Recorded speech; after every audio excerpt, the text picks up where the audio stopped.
Since people always accuse me of being a harebrained dreamer, I've tried to come up with something approaching a practical suggestion, and I took this need to the feet of the mushroom gods. Having been challenged by somebody at a talk like this, they said, well, you're always saying these mushrooms speak. Why don't you ask them how to save the world? And I thought this was kind of disingenuous, but the next time I had the telephone to hyperspace in my hot hand, I did make the inquiry. And the suggestion which came back, I think, is at least food for thought. The suggestion was, you want to save the world? You want to overcome male dominance, the momentum of consumerism, so forth and so on. Every woman should bear only one natural child. This is an interesting idea, whether you take it seriously as program or not. If every woman were to commit herself to bearing only one natural child, the population of the earth would fall by 50% in 40 years without war or famine or epidemic disease. If this program were continued for another 40 years, the population would fall by half again. This means in 80 years, the population of the planet could be reduced 75%. Why have we not heard anything about this, even for it to be denounced? I'm not saying it has to be embraced, but why isn't it a tiny fanatical minority advocating this? I think it's because it's inconceivable in this society to try and practice capitalism in a situation of retreating demographics.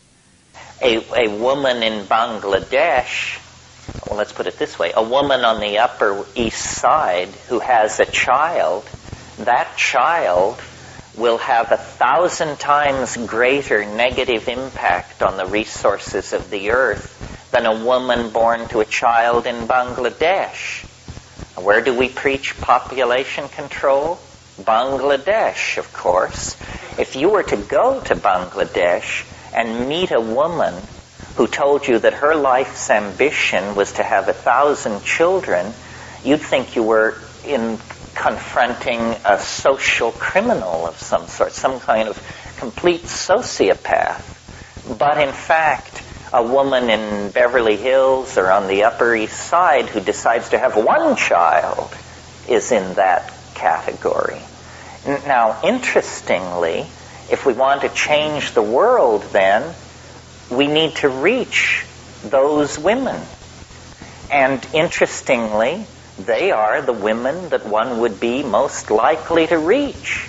They're college educated, they're socially concerned, they're aware of the concept of political correctness, so forth and so on. They should be easy to convince. And you don't have to have 100% conviction. If you get 15% compliance, there would probably be an immediate easing on the pressure on resources, and so forth and so on. Another interesting thing about this possibility is that it requires remarkably little input from men. It's the first plan for saving the world that I've ever encountered that isn't in the hands of white guys. You see? Now, people object to this by saying that you don't understand. Numbers are power. A political power base is defined by numbers. But this can't be true. If that were true, China would be the most powerful nation in the world, with India second. So that isn't it. I'm in awe of the mushroom's cleverness, because what this suggestion seems to imply is that we can serve ourselves and serve humanity without any kind of conflict.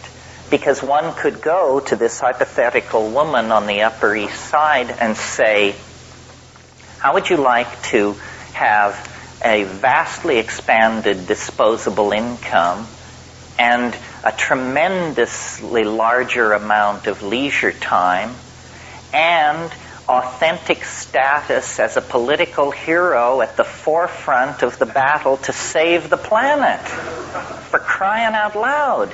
You know, be richer, make your life easier, and be a hero. You can hardly miss. Now, why are we not hearing about this from any quarter of society? Because I think most people think, actually, that there are no solutions. They think we're just going to run this baby right over the edge of the cliff and that'll be the end of it. Well, when you point out that something as simple, as voluntary, as limiting your reproductive replacement to one child would chop the population of the earth in half in 50 years, people are stunned. You know, they never thought of that. These kinds of things need to be considered. Now, when I ask myself, why aren't people embracing this, and this goes back to what I said before the break, I think they're not embracing it because probably white guys can't figure out how to make a buck in a situation of collapsing demographics like that. Capitalism views us all as consumers. And it wants more consumers. The more consumers there are, the scarcer stuff will be. The scarcer stuff is, the more you can charge for it. The last barrels of petroleum will probably be sold for $50,000 a throw. Well, then if you really want to do something, no political act you would ever commit yourself to would have the positive consequences for suffering humanity that deciding to limit your reproductive ability would have. The thing I like about this suggestion from the mushroom is that it's non-coercive. We can think of many plans to save the world if they would just give us absolute power to order everybody around. But here's a plan where men really recede into the background.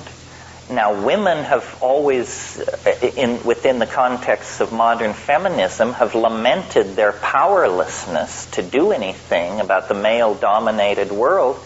Here's something that they could do that would place them at the cutting edge of the reshaping of planetary civilization. And they don't have to get permission from anybody. So, what about it?